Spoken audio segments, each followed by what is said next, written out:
Save for a rainy day to supersize and grow your business. Bag of change from my purse, actually. Every once in a while, I clean my purse out, and there's always tons of change at the bottom of it. Then I put it in a bank, and once in a while, I take it to the bank. Usually, used to be in college. I started doing it in college. My backpack would get so heavy that I would have to go to the bank and clean out the change. That was my technique for saving for a rainy day back in my college days, and I still do some of that today.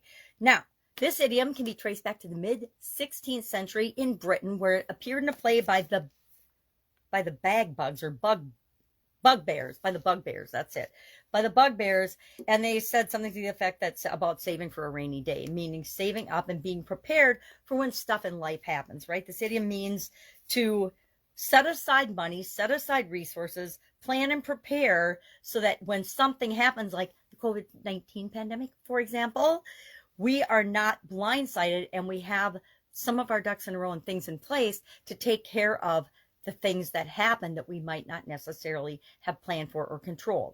That's why we have emergency funds. That's why we have contingency plans. It's why we have emergency action plans for our businesses. And we ought to have them for our life as well. It's why we buy insurance and have insurance for our life, for our health, for our cars, for our vehicles, for our businesses. One of the smartest things I learned when I first started out in businesses was to always have an umbrella policy, a policy that would cover things that I couldn't think or imagine might have even happened. I don't know that there was an umbrella policy for anybody with COVID-19 or that, the COVID-19 pandemic was covered, but I bet there are now. I bet there's all kinds of people selling insurance that includes, things like pandemics now. Why? Because insurance is a way to bet against things happening.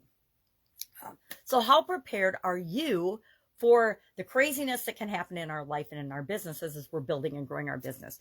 Do you have an umbrella policy for your business? Do you have the proper insurance for your business? Do you have emergency action plans? I know a lot of business owners that, and the vast majority of them, had action plans, emergency action plans for flood or the weather that's appropriate for their area. For example, I live in Wisconsin, so we always have blizzard and storm and tornado preparations as part of our emergency action plans.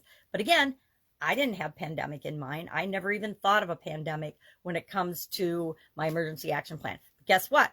There's a pandemic type or illness type clause and section to my emergency action plans now for each of my businesses, because I want to be prepared. We make sure that we follow up and prepare when things happen that we didn't plan on, and they can be prevented or we can minimize the impact of them in the future. So how prepared are you for financial things that might happen in your life or in your business, or any type of things that might happen in your business? What if a key employee, a key member of your business were to get in an accident? Is there a backup plan for that? I sure hope so. There are for mine. That's it. That's our idiom for today. Save for a rainy day. Love to know how you handle this for your business. Share in the comments below. And I will, of course, be with you tomorrow with another interesting idiom. What does it mean? Where does it come from? And how might you use it to supersize and grow your business? Have a great day.